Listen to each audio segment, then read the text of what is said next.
So with the Ascals pretty much done with their stuff for the first part of the year, let's go back to the UFL. Of course, they are just on Easter holiday also. But when we get back, we are facing some exciting times for the league. We've been hearing lately that again 2 clubs have been have qualified or have been invited to regional tournaments, right? Of course, global for the President's Cup, right? And then of course, again, this year's edition of the Singapore Cup features apparently Loyola Meralco again. So maybe we can ask Anto on those things, especially because you did participate in last year's edition of Singapore Cup together with Meralco. So the RHB Singapore Cup is an invitational competition. So Singapore invites club teams from Brunei, Myanmar, or Philippines. They invited a club team from Japan, and other Southeast Asian countries, Vietnam, Laos, Cambodia. Okay, and they go through a knockout phase right away, and then they meet up all the way to the finals. So it's last year was a good experience for the Sparks. We faced some tough teams. Geylang in the knockout. Canbauza. Geylang is placed very low in the league last year. Yes, but yes. They're a very tough team, you know, and that just goes to show how advanced football is in Singapore. And considering that Meralco at that time was one of the top teams in the league, so. which is the way that you guys back then qualified, right? Because it was whoever was at the top of the table at the end for the first round. But this time, I think Meralco got invited again, despite not placing first in any of the leagues. Could you speculate as to why? I think because of good looks. Just kidding. No, because they drew a lot of support. Yeah. And you know, Singapore is their domestic league is not very financially productive, so they're inviting clubs from all over the region, you know, more popular clubs to draw crowds. And of course, the President's Cup is also upcoming. As we mentioned earlier, that it features clubs, right, from emerging countries also. So I think we're pretty used to this already with the Challenge Cup and the Challenge Cup qualifiers, of course. So who are we? At least give us a broad strokes picture on this one. Which countries, which sides from these countries are we expecting to face? Of course, Global is the one representing the Philippines there, and of course they have some very important new signings, guys on loan, right? Yeah. So we'll get to that again later. So, but who are we expecting to be facing? Very briefly, Dodoi Bishkek from Kyrgyzstan. They've played in every... He's laughing as much as I did with Geylang. I was thinking Loyola shouldn't have struggled so much with Geylang because I thought they would have been used to a bit more used to that. What's the club name again? Dodoi Bishkek. I'm sure we'll be having a ball mentioning that name. They used to be called Dodoi Dynamo, which was a lot easier. Right. And they won the tournament with that name, so I don't know why they I'm loving the accent. Well, they're the team to watch out for. They're the best team in the competition. So this is from Kyrgyzstan, again, from another Central Asian nation, yeah? Yep. The Pakistani league champions, KLZ, and the Bhutanese league champions, Yidzin. Dodoi Bishkek. They won the league in Kyrgyzstan. I'm living the professionalism here. It's brilliant. I guess we're just I'm laughing at Geylang, you guys are laughing at me. We're just all on holiday mode, I think. Maybe. So they're the teams we're expecting to face. As I say, Dodoi are the ones to look out for. I just love saying it, don't you? It's a nice word, Dodoi. It's like, it's a weird word. It's really Dodoi. Dodoi Bishkek. Yeah. We'll Google that later. Yes.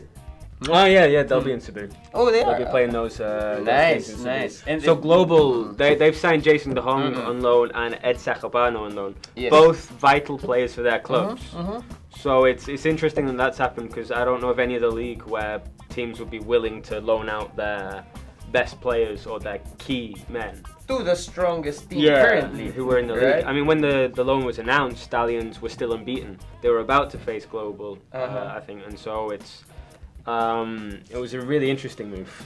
Do you think though that this has to do with the rule for the President's Cup that you're only allowed to field per club side only a maximum of 2 foreigners per side? So of course, I think these their Global is gonna need this considering Certainly that's got a lot to do with it. Although Matthew Oy went on loan to Stallions, and obviously as an NSCAL, there's maybe questions. But it's really good for the Philippine football because the President's Cup is the first stage into continental competitions. It goes the President's Cup. The defending champions, and let's see if I can pronounce this one right then, Istiklal of Tajikistan. Yes, yes. They won the President's Cup last year. They graduated effectively to the AFC Cup. And then after that, if the league's good enough, you go to the Champions League. And that's where the money comes in. That's what you're after. You want to progress in those ones, so you join the Champions League and you get the money in. That's where it'll be sustainable financially. So that's what Global want to do. And as you say, you're only allowed 2 foreigners maximum. Yes. In that. So they've got Jason De Hong, they've got Ed Sacabano now for goalkeeping. De Hong will probably play centre defence given we don't have many Pinoy central defenders. I can't think of anyone actually that they've got in centre defence. Jerry Barbaso. Maybe they could move him in for the right back, yeah. So that'll be great. I mean, that's going to be really good exposure for them. I think they'll, because the top 2 in the group qualify for the next round, so I think they should qualify. Yes. I think they'll beat KLZ and Yigzin, and we'll really find out how they'll do, how the UFL compares to other leagues when they play Dodoi. So how many groups are there gonna be in the group stage? Yeah. I think. Is it a group of 16 first? I think is it 6 group? No. There's 4 groups of 4. 4 of 4. The top 2 qualify. Okay. Knockout. And then there's only. That's wrong. 6 teams will qualify, so there's 3 groups of 4. Okay. So in the end, they'll have 2 groups of 3 with only the top 2, the top 1 in each group qualifying for the final. It's a little more complicated. Okay. Yeah. So it's not a semi-final final kind of thing. So in the other groups, in this stage that Global are in, they'll the 2 best 3rd places will qualify as well. So there's a little more to it, but it should be really good competition for Global. It'll be nice to see UFL clubs progressing. I mean, last year Singapore Cup, Loyal did really well. They represented the Philippines really well. Everyone got behind them, and so hopefully that'll happen this year with both the Singapore Cup and the President's Cup. So are we confident? You said that they should qualify. Are we confident that? Likewise, Loyola should be performing as well in this edition of the Singapore Cup, given your experience back last year. Definitely, knowing what to expect now from last year's experience, I think the Sparks will be more prepared this time. Yeah, and especially because we went all the way up against Tampines Rovers, so you're right about the experience. So it is a rather important time for club football in the Philippines, and as a stepping stone, yes, to continental club football. For all we know, how many years' time, how many more cycles we might be facing the Australians and the Japanese and the hopefully, right, in the Champions League. So anyway, of course, we are also expecting some new players. The transfer window is closing on the 31st of the month. So the new additions, we're expecting all these new players to come in. Who should we be looking out for? I do know that our favorite guests, the UAAP champions, we're here and got signed by some sides. Yeah. To rub it in. No. Because we haven't had Anto for a long time. Sorry. Sorry, that was a rude welcome. But anyway. Okay. But anyway. So I know some guys from Ateneo got picked up. Miko Mabanag's going to Nomads. Of course, the goalkeeper and the MVP, right? Nick O'Donnell together with Carlo Check out Liay. the previous videos if you want to see him shirtless. I managed to You get just him yeah, jealous, just had so to say was that. fun.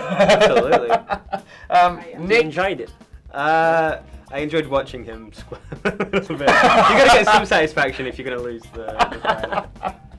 and Carlo Liay, of course, are going to Kaya. Yeah. So this is also interesting. Any more names you should be looking out for at the close of the March transfer window? I'd be surprised if there's no inquiries about Angel. Mm. Actually, I think he's still clubless. Yes, Which is why, firstly, it was a surprise to see him starting in the Challenge Cup qualifiers, but